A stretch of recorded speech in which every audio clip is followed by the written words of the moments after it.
The Red Pedalway is perhaps better known as National Cycle Route 1. It runs from the Whitlingham Country Park in the east, through Trowse, along Brackendale and King Street to Tombland and then to St Andrew's Plain. From St Andrew's Plain it heads north towards the Marriott Way, where it heads out to Helsden. So we start the journey at the point where the southern bypass crosses Whitlingham Lane.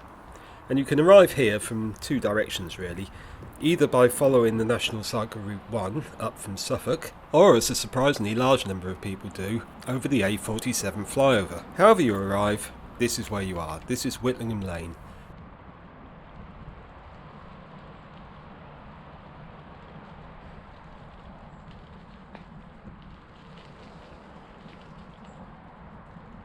What's not to like? But we'll speed this section of the trip up because, well, not much happens.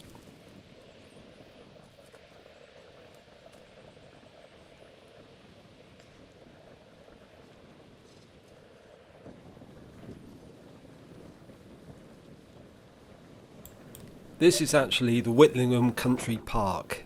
It used to be owned by the Coleman family and was originally part of the Crown Point estate. But it's now managed by the Whitlingham Charitable Trust on a long lease to provide a place for peaceful enjoyment of the nature near Norwich. As I say, this road runs along the side of the river for a part, and then the river moves away and we run alongside the big Broad. The Broad itself is worth a visit. You can cycle around the edge of it. It's a nice day out. But we're going to carry on just following the Red Pedalway, or as we say, National Cycle Route 1.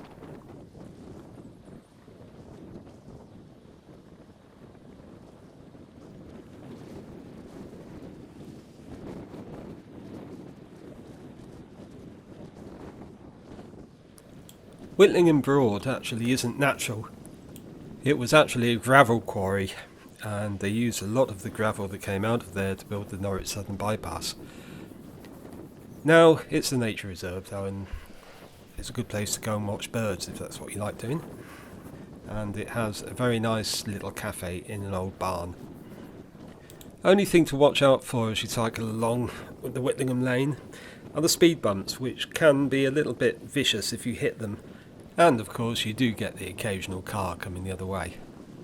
But mostly what you have to contend with down here are walkers and other cyclists. So yeah, it's quite a pleasant ride really. There's the barn cafe I mentioned. Once you're past the cafe, traffic can start to build up a bit. This is where most of the tourists head for.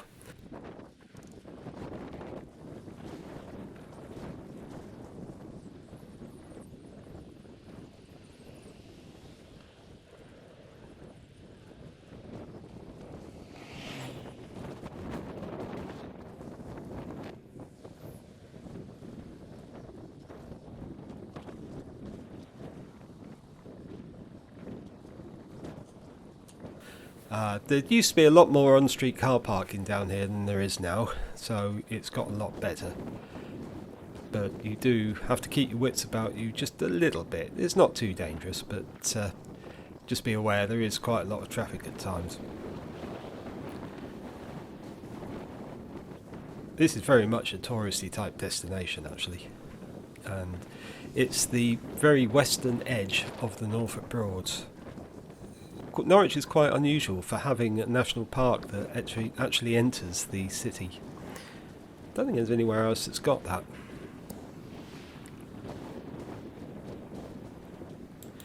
Then eventually we get to the end of Whitlingham Lane as we enter Trowse. We meet what used to be the main road down to Lowestoft, but of course Trowse has now been bypassed for some years. We turn right here and head towards the city.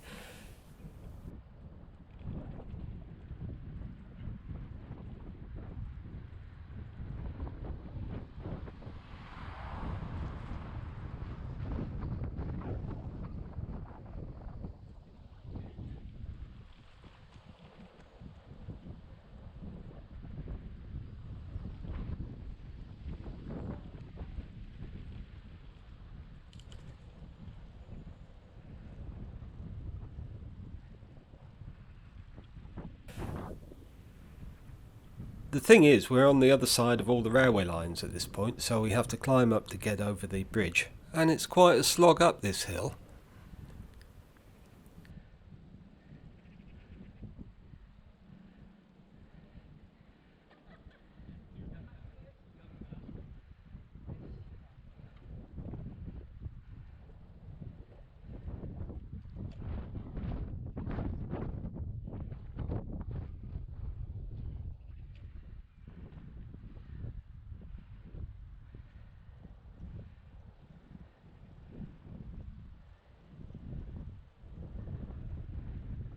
And then once over the bridge, we head up to the roundabout at the end of Martin Lane where it meets Brackendale.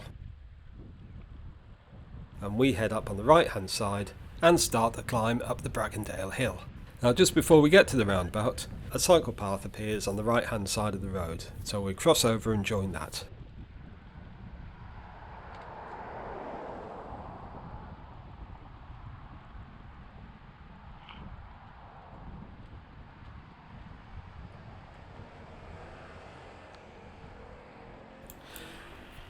Now it has to be said that Brackendale is not normally like this at all. This was recorded on a Wednesday, a fairly normal day in the city, and we're well away from the COVID lockdown period that we've had over the past couple of years. But for some reason, the traffic was very, very light today. Normally this is traffic hell up here, with queuing traffic down to the roundabouts and at the traffic lights ahead of us. And it's a really steep hill. So at this point a cycle track is really appreciated. It's absolutely necessary. You wouldn't want to be cycling in this traffic. The problem comes of course that it's a shared use pavement, which actually most of the time isn't too much of a problem. But on the days when there's a football match at the nearby Carrow Road, the car park in County Hall just to our left is used as a football car park, and this section of Pedalway just becomes absolutely impossible to use. It's jammed with people walking to the football, so if you happen to catch it on a day like that, you're not going to cycle up here at all. Shared use pavements, useless really.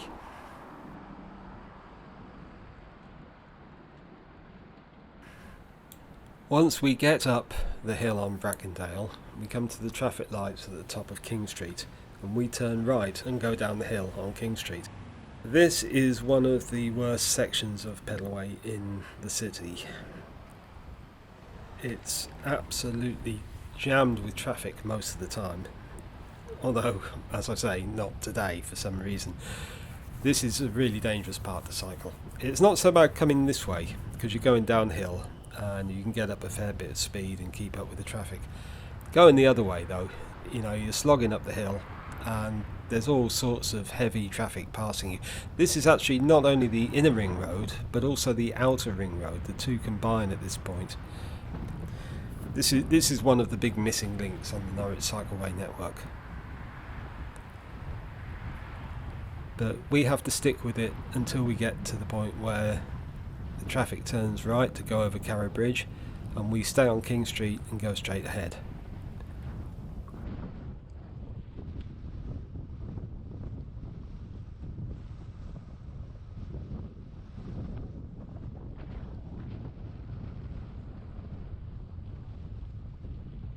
King Street turns off to the right and Ruin Road carries straight on. So we turn off to the right along this really useful little bit of cycle track to continue to follow King Street. Now at the time of recording this, King Street had just finished being rebuilt with a nice running surface and wider pavements and things. But look at what happens when we come off this little bit of cycle track. There's two raised curves here, and if you're not paying attention you'll be off. This is really, really dangerous. It has been reported several times over the past couple of months and nothing has been done to correct it.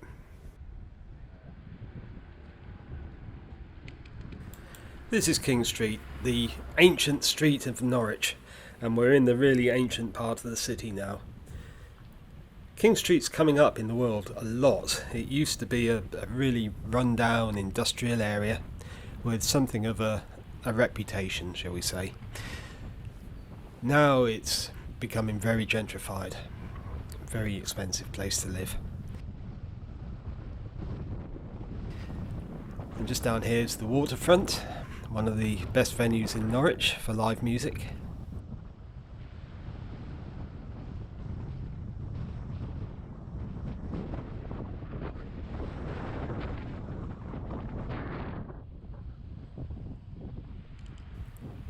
And a bit further along we have Dragon Hall, a really ancient place.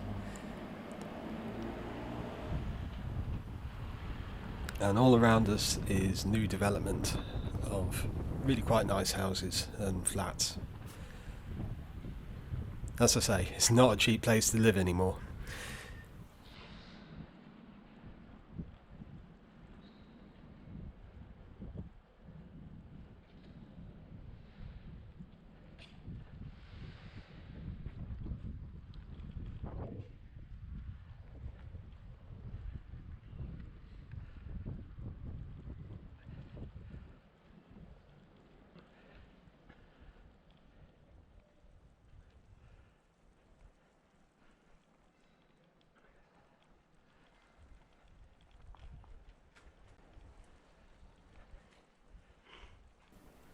We come into the nicely pedestrianised section of King Street, and this is really touristy area down here, past St Peter Parr Mountergate on the left, the old church.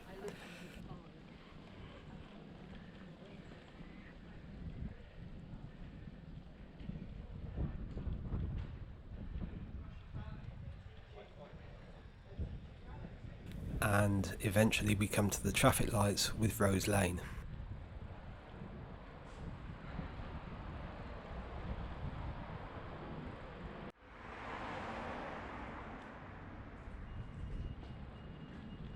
We go straight across Rose Lane towards Prince of Wales Road and Agricultural Hall Plain.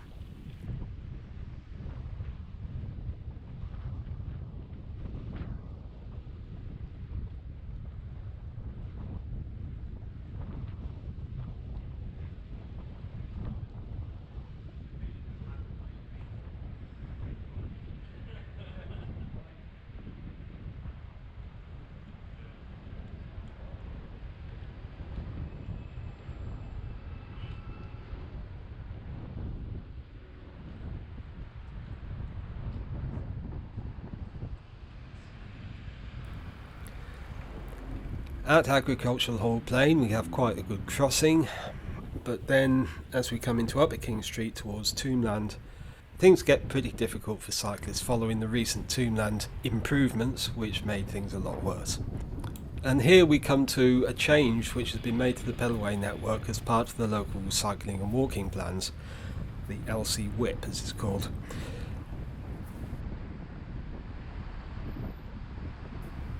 The Red Pedalway now turns left into Queen Street. Previously it carried on to the next turning left at Princes Street. Princes Street was a much better route.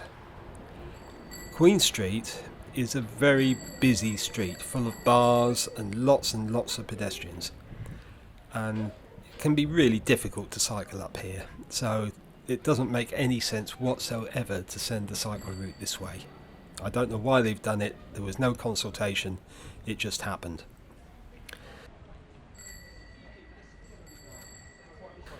At the top of Queen Street we then have to turn right into Redwell Street, and here we can get a lot of traffic. This can be really difficult, and we go down the hill to St Andrew's Plain. Coming the other way, of course, you have to climb up this hill, which you didn't have to do with the original route via Princess Street. So all in all, this is not only a pointless diversion, it's actually made things worse. I don't know why they did it. Then we arrive in the centre of Norwich at St Andrew's Plain, where all the other pedalways meet.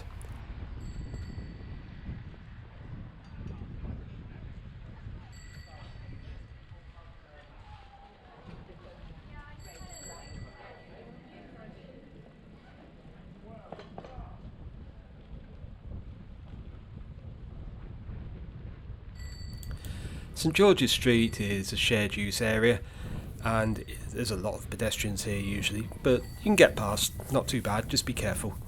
Over the River Wensum and along the rest of St George's Street until you meet Colgate.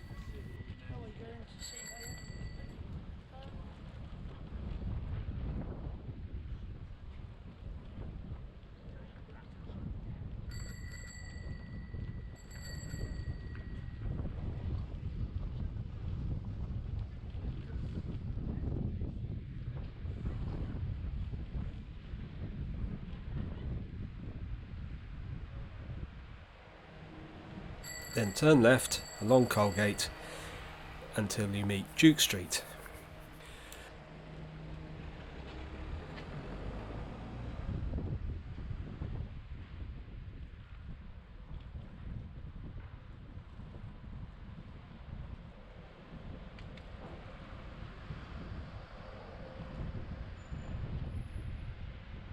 When Duke Street was extended, a long time now, in the Victorian period I think, it cut Colgate, so you have to cross Duke Street to carry on the western side of Colgate.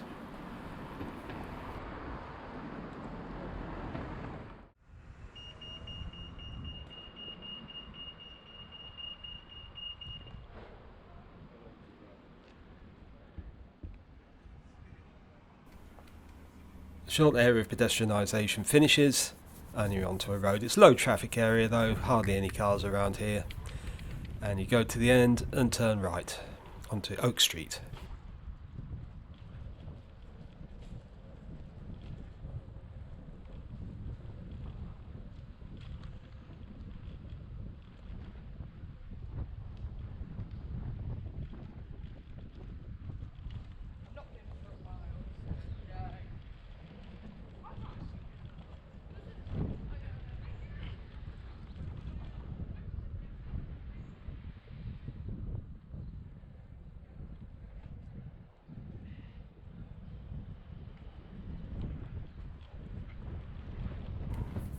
This is actually a good example of how the cycle routes in Norwich follow the ancient street pattern, whereas car traffic generally doesn't. Oak Street was one of the original streets, of course. It's a very ancient street. And in the 1970s, when the ring road was built, it was cut in two.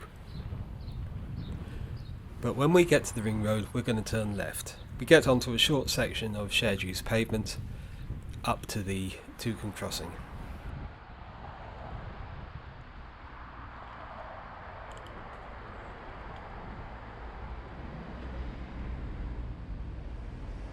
We cross over St Crispin's Road, the inner ring road. This crossing can get somewhat overloaded. This is a busy route for cycling now as we approach the Marriott Way, and this crossing really should be up for improvement. It's well under capacity now. So once over St Crispin's Road, we cross over the River Wensum again. Now, some months ago at time of filming, a car crashed into the railing here.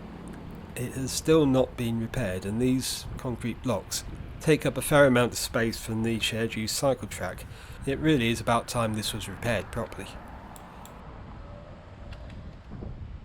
And we join the Marriott Way cycle track. An old railway line. This used to be City Station, and this was the M&GN railway, the muddle and get nowhere as it was known. These days it's a really nice cycle track. Its only problem is, being shared use, it does get a little bit hairy if you try and walk along here because there's so many cyclists at times. Really, this is a good candidate to be made properly segregated with a proper cycle track and a proper walking route.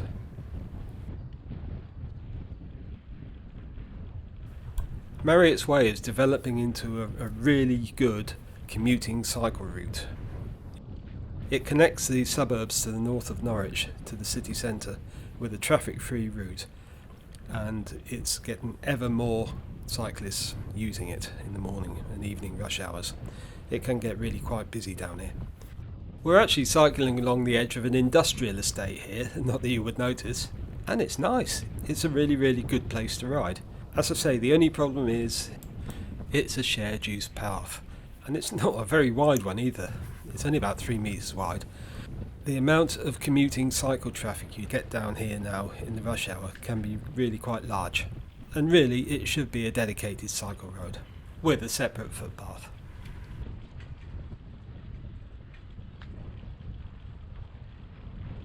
We're actually riding through what used to be a goods marshalling yard here, with lots and lots of sidings and engine sheds and lots of railway infrastructure. The railway was lifted in the early 1970s, I think, and since then it's returned to woodland. And we crossed the River Wensum again at the Dragon Bridge, it's a rather nice new bridge, and into Anderson's Meadow, which used to be a rubbish tip. And here comes a cargo bike. These were hardly seen at all just a few years ago, but now they're becoming quite common. And that's a good thing. You know, you don't need a car to go to the shops or to take your kids around, providing we've got good cycling infrastructure that can properly accommodate them. The main obstacle to encouraging more people to ride with cargo bikes is the same as for cycling. It's traffic. Cars and traffic are just a huge impediment to the development of active travel. Marriott's Way gives us a glimpse of what things could be like if we had a less car-centric approach to transport planning. This route was actually being safeguarded for a dual carriageway road to connect the inner ring road to the outer ring road, and possibly as a bypass for Cossey out towards the A47. That never happened, fortunately, and after some time it was given over to the Marriott's Way cycle route, and it became adopted by Sustrans for their National Cycle Route 1.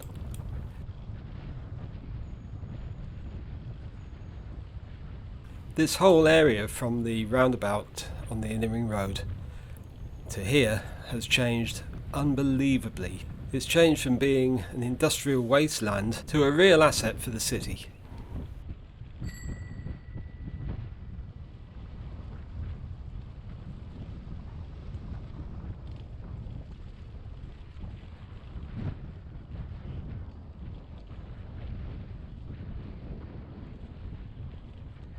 We're coming out of the industrial area now though, and just ahead on the right is Slowbottom Park, and that gives you a nice cycle route up to Drayton Road and the large Milecross estate.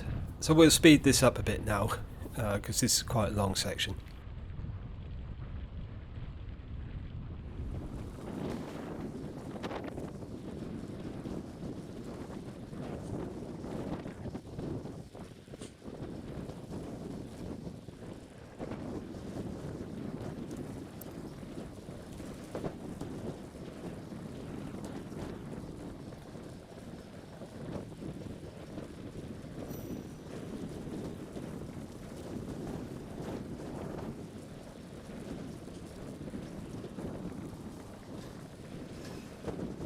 Eventually we reach the Sweetbriar Road, which is the outer ring road, and then we go past the Rumpelonk chemical factory, nice and securely fenced off.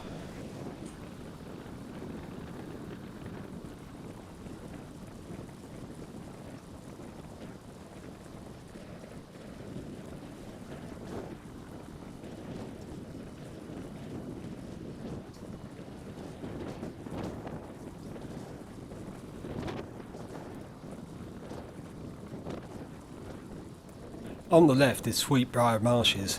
This is a real water meadow, it gets all flooded in winter, it's lovely. And then we approach yet another crossing over the River Wensum, and we come up to Helston Road.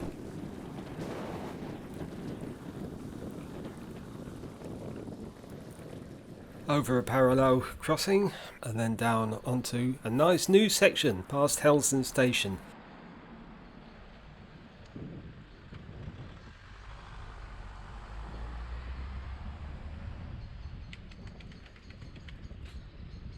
Helston Station was reconstructed by the Friends of Train Wood just a few years ago now.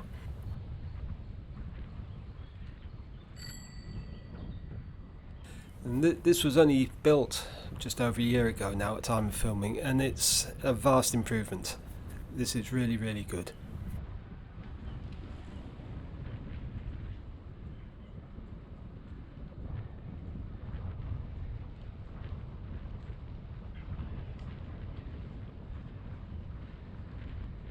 The Red Pedalway is only a very small part of the very much bigger Sustrans National Route 1, which runs all the way from Dover up to the Highlands of Scotland. The Marriott's Way will run for 25 miles and take you to Aylsham. It's a nice ride.